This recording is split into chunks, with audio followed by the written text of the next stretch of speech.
Today I'm going to be installing a cold air intake into the Corolla XRS, specifically the Injen cold air intake for this car, which is right over here. So the intake I got for the blue Corolla, which is one of the first mods I ever did, was a short ram. This one is an actual cold air intake. So this is going to mount the filter behind the bumper and out of the engine bay. I also have these Auto 1 LED 9005 high beams that I'm going to be trying out. I actually got these for free by someone who's associated with Auto 1. Consider this a paid sponsorship if you really want to. They asked, if I wanted to test these out. I said sure. So here we are. So while the battery's out and it's easy to access the lights, I'm going to be swapping in these new LED lights and I'm going to be testing them. And I'll let you guys know in future videos what I think and sort of the longevity, sort of my initial thoughts, that kind of stuff. Now I'm going to be installing the intake a little different to the Injen instructions. So I was told I would be better off capping off this the air injection nipple here and then running a small filter to the hose that goes into the main air injection pump. So the filter gets put on so it doesn't cause a check engine light, and then that just gets capped off. With that being said, intakes are pretty easy to install, headlights are pretty easy to install. Let's go ahead and get this done.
realized I haven't showed you guys the Auto 1 high beam bulbs. So yeah, pretty standard LED, but unlike the others, this has a fan right here and doesn't have a long connecting harness for the connector. So these are also 14,000 lumens, so a good bit brighter than the high beams I have in the blue Corolla. So we'll see if it shows.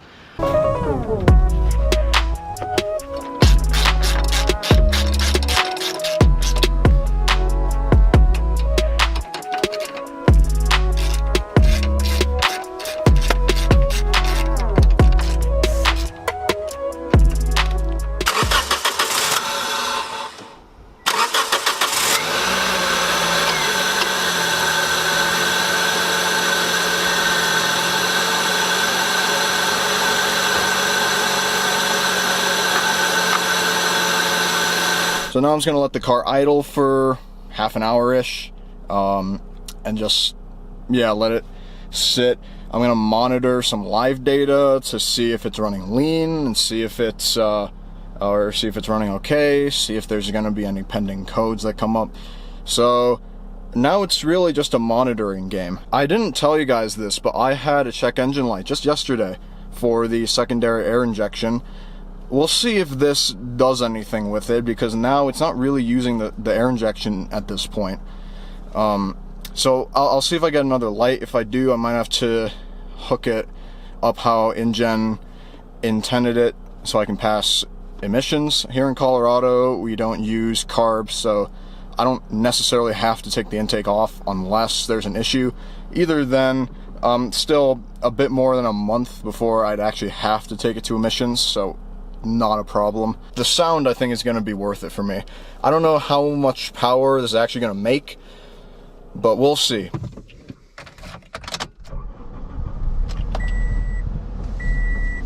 So it's still pretty quiet at idle. When it's a cold start like this, it's a little bit louder than usual. I think the air injection makes it louder. And then after it warms up, it becomes pretty quiet. So let's go take it on a little drive here and see how it sounds.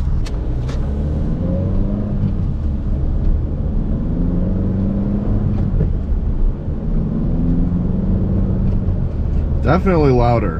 Definitely louder. It's got a deeper, more resonating tone to it. Shoot, I missed my turn. Damn it.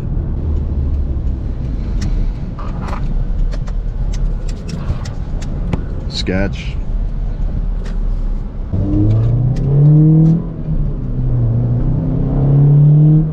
Yeah, that's a good bit louder. I'm purposely not hitting lift yet until we get to the freeway. Oh, this doesn't take us to the interstate. It takes us to this like weird side road. Whatever.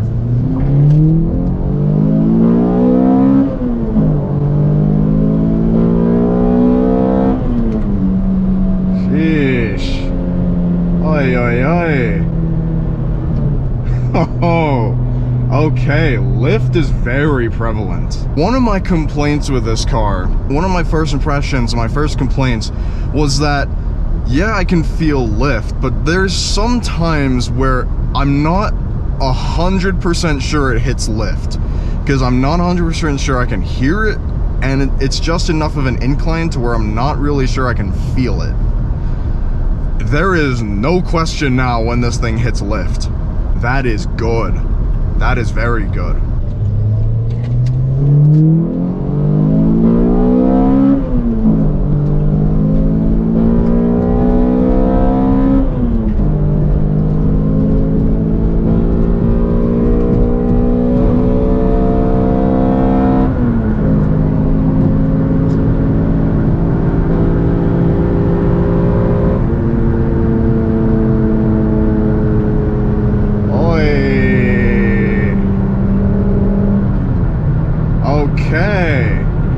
I think it gets on the interstate a bit quicker.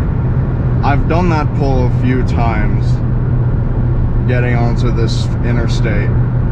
I think it's a bit quicker. It also feels like lift hits a little bit more. It hits a little bit harder.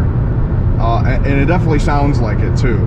Now don't get me wrong, I think, what, 12 horsepower, or however much this is supposed to gain when lift hits, is not a crazy amount of power. It's not that insane. I haven't put this intake on and then all of a sudden the car feels like my Subaru. You know, it doesn't feel way faster than before, but it's a bit quicker and it sounds better, and it's a bit more fun to hit lift now because I can actually like hear it super well.